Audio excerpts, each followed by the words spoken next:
अस्सलाम वालेकुम my YouTube family, कैसे हैं आप लोग।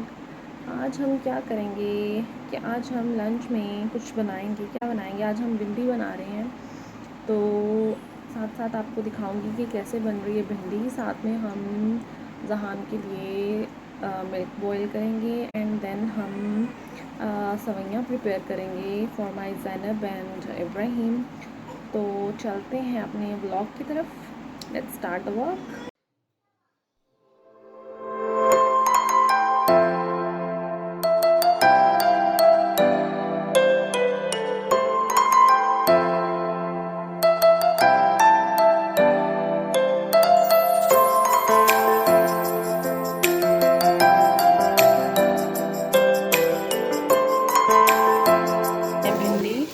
ये यहाँ मैं कर रही हूँ अनियन फ्राई एंड ये हम भिंडी फ्राई कर रहे हैं। और अब इसमें मैं डालूँगी अनियन, मेरे जो है वो फ्राई हो गए हैं, तो इसमें मैं डालूँगी टमाटोज़ एंड 2 टमाटोज़ एंड ये ग्रीन चिली ऐड कर दूँगी।